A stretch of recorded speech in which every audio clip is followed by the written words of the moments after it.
Olá, meu nome é Vitor Barreto e eu sou especialista em Direito Eleitoral.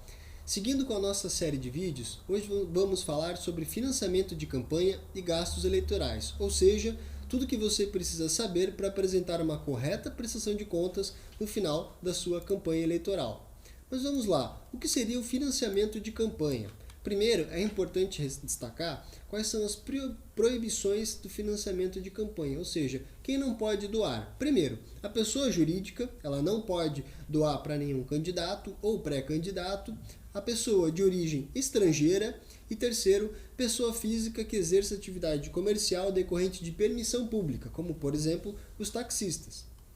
Seguindo, são consideradas fontes listas, ou seja, permitidas de arrecadação pelo candidato durante a campanha eleitoral. A primeira, a doação de pessoa física, respeitando o limite de até 10% dos rendimentos brutos obtidos e declarados pela pessoa à Receita Federal no ano anterior às eleições, ou seja, nesse caso em 2019, né?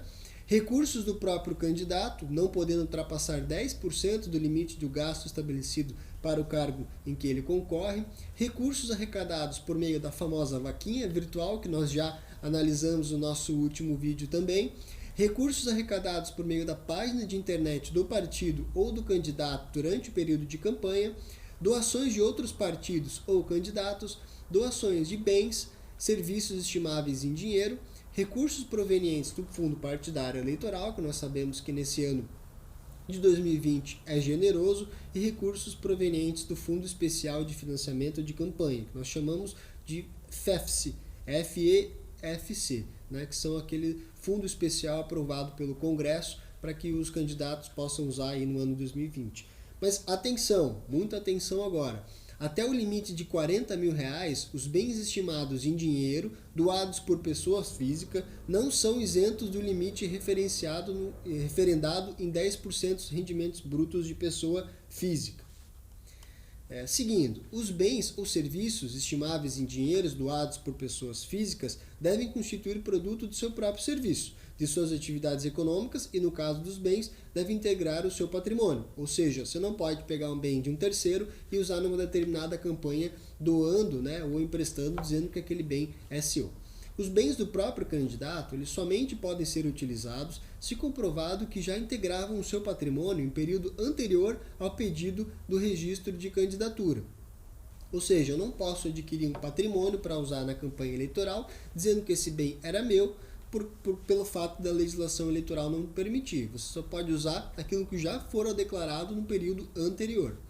30% do total de recursos recebidos pelo fundo partidário e do fundo de financiamento de campanha devem obrigatoriamente ser destinados ao custeio das campanhas das candidatas mulheres. Muita atenção nesse ponto para que a sua prestação de contas não venha a sofrer nenhuma irregularidade. O limite de gastos.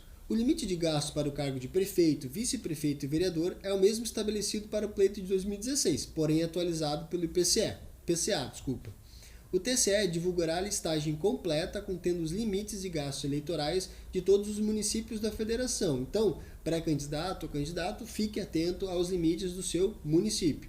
O teto dos gastos a prefeito e vice-prefeito é compartilhado entre todos. Como eu disse, todos terão acesso a essas informações e é importante desde já que cuidem para que não haja nenhuma irregularidade acerca dos gastos, ou seja, para que você não exceda o limite permitido no seu município.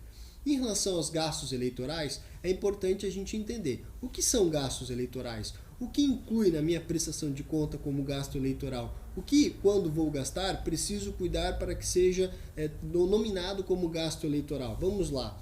Primeiro, a confecção de material impresso de qualquer natureza, observados os limites impostos na lei, né, que nós vamos analisar no nosso próximo vídeo, inclusive, quando vamos falar de campanha eleitoral, a propaganda e publicidade direta ou indireta por qualquer meio de divulgação, a produção de jingles, vinhetas, slogans para propaganda eleitoral, aluguel de locais para a promoção de atos de campanha eleitoral, há despesas com transporte, deslocamento do candidato e também do pessoal a serviço da candidatura, a correspondência e despesa postal, a despesa de instalação, organização, funcionamento de comitê de campanha e serviços, a remuneração ou gratificação de qualquer espécie paga a quem preste o serviço a candidatos e a partidos políticos, a montagem e a operação de carro de som, propaganda e semelhados, a realização de comícios, eventos destinados à promoção dessas candidaturas, a produção de programas de rádio, televisão ou vídeo, inclusive destinados à propaganda gratuita,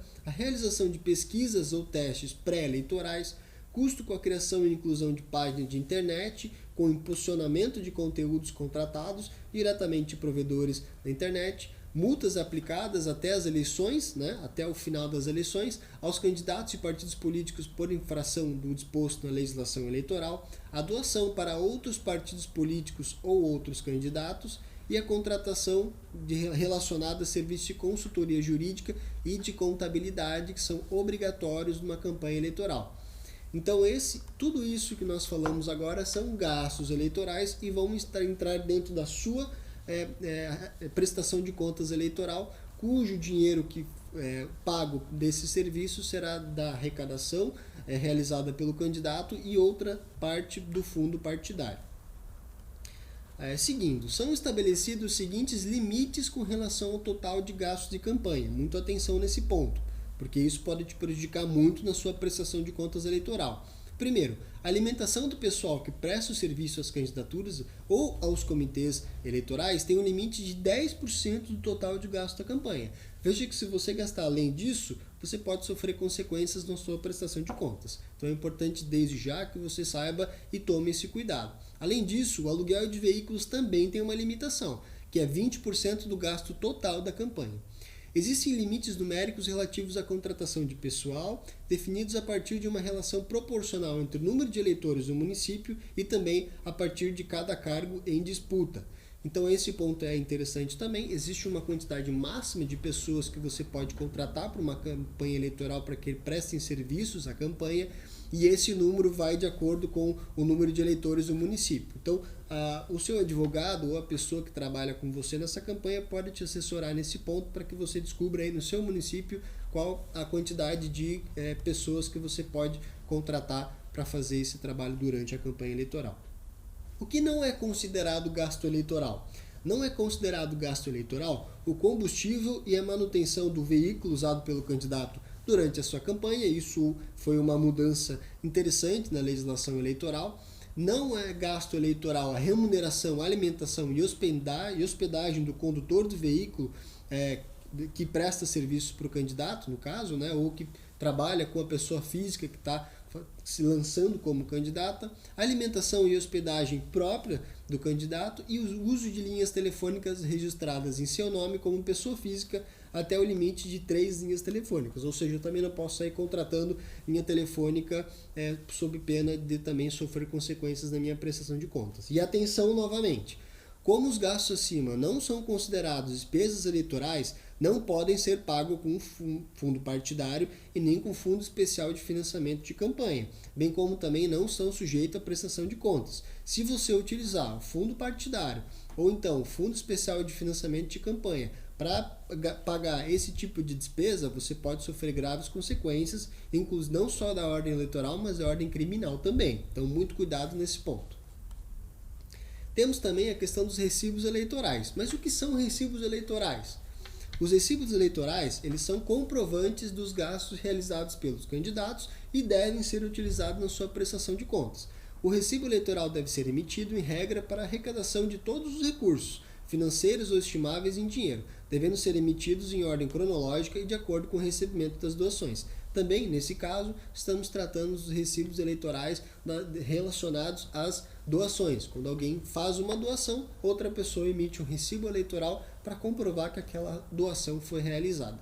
Não é exigida a emissão de recibo eleitoral nos seguintes casos relacionados à arrecadação, ou então de gasto eleitoral: a cessão de bens móveis limitáveis a R$4.000 por quem doou, a doação estimável em dinheiro entre candidato e partido e também a cessão de automóvel de propriedade do candidato. Mas atenção, a dispensa de emissão de recibo não exime a obrigatoriedade de a doação ser informada nas respectivas prestações de contas do doador e do beneficiário, ou seja, você não precisa emitir o recibo eleitoral, mas isso precisa ser devidamente declarado na sua prestação de contas.